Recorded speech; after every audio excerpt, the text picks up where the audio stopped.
Hola, hola, boquerones y boqueronas. Bienvenidos a Diario Boquerón, el podcast donde hablamos de fútbol, de historia y, cómo no, de nuestro Málaga, el equipo de nuestra alma. En este primer episodio venimos a recordar una de las etapas más épicas e importantes de nuestra historia, el Euromálaga. Sí, ese equipo que nos hizo soñar con la gloria europea, nos llevó a la Champions League y que al final nos rompió el corazón. Pero bueno, ¿qué sería del fútbol sin un poquito de drama y sufrimiento, no? Así que ponte cómodo porque hoy te cuento cómo el Málaga pasó de ser un equipo modesto a conquistar Europa. Y cómo todo se vino abajo más rápido que un castillo de arena en la Malagueta. Dicho esto, dentro podcast. Para entender el Euromálaga debemos de viajar un poquito en el tiempo. El Málaga Club de Fútbol, como lo conocemos hoy, nació en 1948, aunque sus raíces se remontan a varias décadas atrás, al inicio del siglo XX. Durante décadas el Málaga fue un equipo muy humilde, de esos que suben y bajan de categoría como si fueran el ascensor de un centro comercial. Pero eso sí, siempre tuvimos una afición fiel.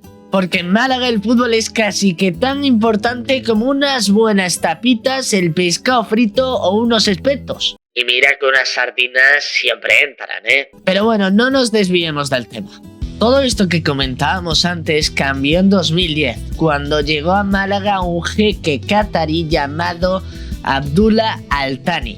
Y no era un jeque cualquiera. Este hombre llegó con una cartera más grande que el presupuesto de toda la Liga Española. Prometió convertir al Málaga en un equipo de élite, y por un tiempo lo consiguió, aunque os hago un spoiler, luego no tanto. Con el dinero del jeque, el Málaga comenzó a fichar a jugadores que antes solo imaginábamos en nuestro equipo desde la Play. De hecho, llegaron absolutos cracks como Santi Cazorla, Isco, Joaquín, Tulalán, De Michelis e incluso el grande de Van Nistelrooy. Una absoluta locura. Y sí, amigos, el Málaga pasó de tener un equipo humilde a una plantilla que daba miedo. Era como si de repente tu primo que juega en las regionales fichara por el Real Madrid. Una absoluta ida de olla. Y en la temporada 2011-2012 el Málaga hizo historia. Quedaron cuartos en la Liga Española, lo que significaba una cosa: había Champions League. Sí, el Málaga iba a jugar en Europa. Y no solo eso, sino que lo harían a lo grande.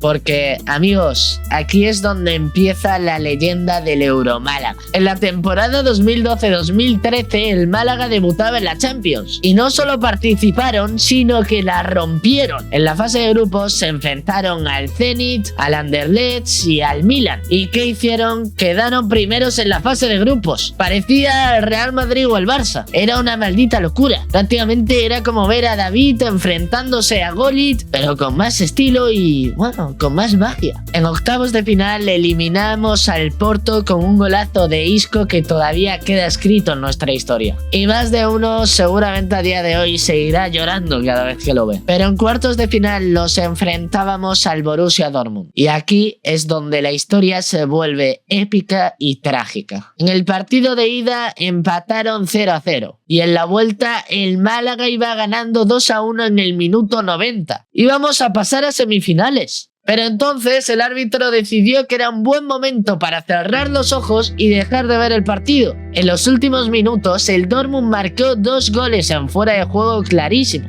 Y así el sueño del Euromálaga terminó. Fue como si te prometieran un Ferrari y te dieran un triciclo, pues más o menos lo mismo. La afición lloró, los jugadores lloraron. Bueno, yo a día de hoy lo pienso y se me abre una herida que pensaba que estaba cerrada, pero la verdad es que no. Muy duro todo.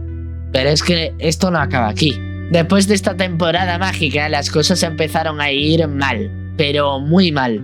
El jeque dejó de invertir pasta en el club y los jugadores estrellas empezaron a salir, lo que provocó que el club tuviera problemas económicos. Isco al Madrid, Joaquín al Betis, etc.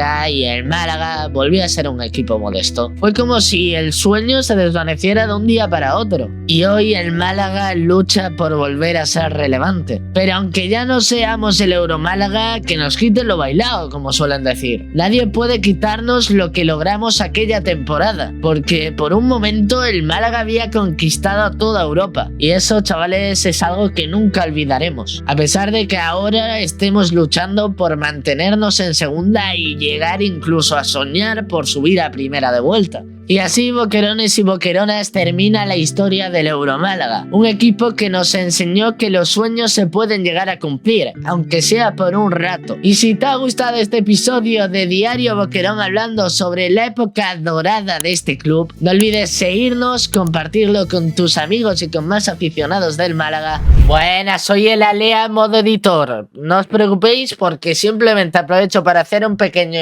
inciso en el que comentar que este primer episodio de Diario Boquerón lo he subido al canal principal porque quiero que tenga un poquito más de repercusión. Y ahora sí, aprovechar para comentaros que tenéis el canal de Diario Boquerón, el canal oficial, en la descripción, para que vayáis dándole mucho amor porque allí es donde subiré a partir de ahora estos episodios. Así que dicho esto, os dejo con el final del vídeo, que bueno, ya estaba despidiendo simplemente. Muchas gracias. Y dejarnos un comentario. ¿Cuál es tu recuerdo favorito de este Euromálaga? Yo, el mío, te diría que la chilena de Batista contra el Getafe. Pero bueno, dime el tuyo en los comentarios, que me encantaría saberlo. Y dicho esto, nos vemos en el próximo episodio. Y recuerda, el Málaga no solo es un equipo, es una forma de vida. Ahora sí, hasta la próxima.